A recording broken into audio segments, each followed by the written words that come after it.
So we're here in the European Heart Failure Congress with Professor John Cleland from Glasgow, and we have a few questions about the TRUE-HF trial, which evaluated the efficacy and safety of olaritide in acute heart failure. So we already know that the trial was neutral. Do you have any potential explications for that result? Well, I think the simplest explanation was that the drug didn't work, not in this population and not with this protocol design. Doesn't mean to say that it couldn't work in another population with another protocol design, but certainly in the acute heart failure setting, it didn't work. Now, I'm now going to backtrack a little bit and say, actually, I think that olaritide was a vasodilator. I think with that vasodilatation, we saw a neuroendocrine response, and we also saw, I think, some improvement in symptoms.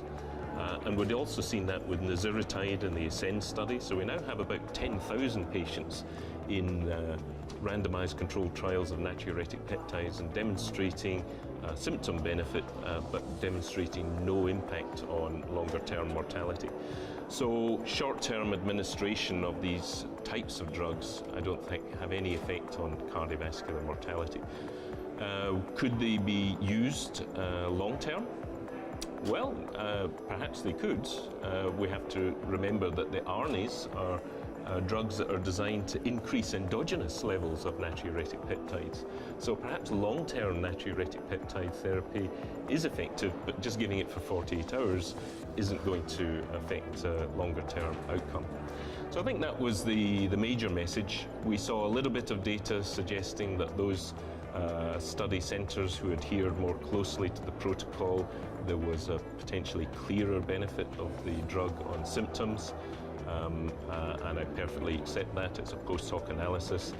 But at the end of the day, some oxygen, an 80 milligram bolus of intravenous furosemide, and most patients who are admitted with acute breathlessness are going to symptomatically improve. Whether this olaritide is any better than any other vasodilator, for instance, nitrates, we don't know. I think fundamentally it's a neutral study because this type of drug, given short term, does not influence long-term mortality. Okay. And with your response, with your answer, I will just pick a part of it and ask if you think that olaritide will possibly have a role for treating acute heart failure in the future, or some subset of acute heart failure patients, or we cannot know if it's better than nitrates. So I think what are the potential unique properties of olaritide and natriuretic peptides, naziritide, and I think their unique property is potentially their natriuresis.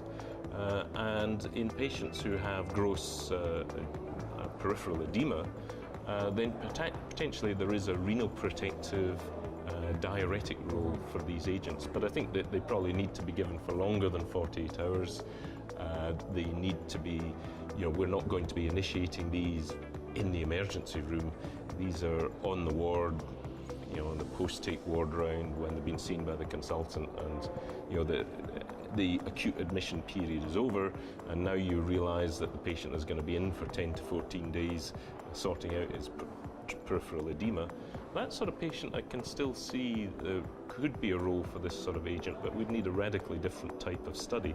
And that's why I'm saying that we have to look at the patients who were recruited, the therapeutic target and the protocol. And so as a treatment for acute breathlessness, olaritide and naziritide, I think, are finished. Mm-hmm. Okay.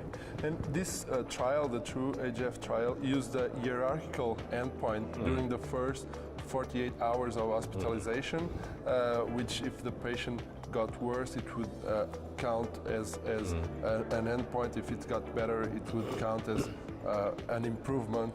And do you think this type of hierarchical endpoints came to stay, or if you think it was a particular use in this particular trial?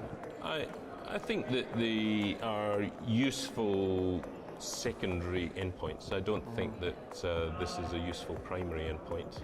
I think that people who are going to pay money for new therapeutic agents are going to want to see more. They're going to want to see that patients get discharged from hospital more quickly. They're going to want to see them not coming back so soon. And they're going to want to see differences in mortality. So even though we might demonstrate that in principle a drug works with the hierarchical secondary endpoint and also demonstrating an improvement in symptoms,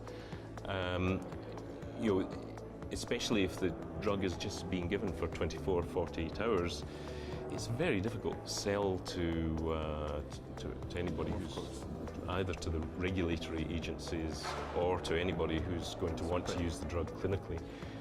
So I think we've got to hit these harder endpoints, and that's going to be quite difficult to do with 48-hour infusions. Okay, and in this particular trial, also the first design did not include cardiovascular death, and then it was added after the inclusion of the first 40 patients, and the number of events was lower than what was pre-specified in the protocol. Do you think this could affect the power of the study for mortality analysis? Yeah. So the answer is not much. I think that it was important to add that second co-primary outcome for the reasons that I've given, that a drug that just improves symptoms a little bit more quickly, and that's all it does, is that, you know, we would have to demonstrate that, you know, giving an extra 40 milligrams of furosemide wasn't just as good. It's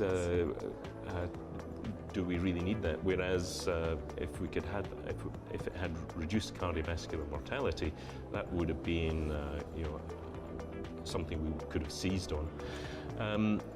If you look at the curves, even if they'd had 10 times as many patients, I don't think they would have seen any difference. The hazard ratio that we got is the most likely end result, and it wasn't favourable in the long run. So a much bigger study, I think, would have just narrowed the confidence intervals but given us the same message. So I have just one last question. Is all these drugs that have hemodynamic effects, for instance, laritide, it lowered BNP, did not lower troponins, it caused some hypertension. Do you think in serelaxin we have also lower blood pressure, lower natriuretic peptides, but not effect on endpoints? So you think in future we should target other mechanisms of the disease, or what do you suggest for future acute heart failure trials? Well, I think the first thing to do is to probably not do any more truly acute heart failure trials. I think that we should have a moratorium on trials that enroll patients within the first 24 hours after admission. We saw how few events these patients had in the first 48 hours in a study like TRUE-HF and also in the RELAX study. I think the problem comes after the first 24, 48 hours. The patients who are doing, there'll be 80% of the patients will be doing well by that time, just with standard therapy. Their needs have been met. What they need now is something that keeps them good, long term. They don't need an acute intervention for the next 48 hours. They need an intervention for the next 5 years. Starting it early in hospital might be a very sensible idea, but it's got to be a long-term therapy. And then we've got the 20% of patients, and these are rough figures, but 20% of patients who at 24, 48 hours are not doing well. Those are usually the patients with lots of peripheral edema, low blood pressure, and chronic kidney disease. Their needs have not been met by the existing therapy. We need new therapies. They should not be started in the emergency room because I think they'll probably be dangerous. I think that you want to think about what we've always done in chronic heart failure. What do we do in chronic heart failure? We start low and we build up. And with all these studies, we've been so obsessed about getting effective therapeutic doses in straight away that we've gone for high doses, and I think that has caused problems. But if we're going after this subacute population, we can start to trickle the drugs in and gradually build them up and do exactly as we have for chronic heart failure, start low and build up. Okay, thank you so much, Professor Cleland. It was very nice to talk to you. And you.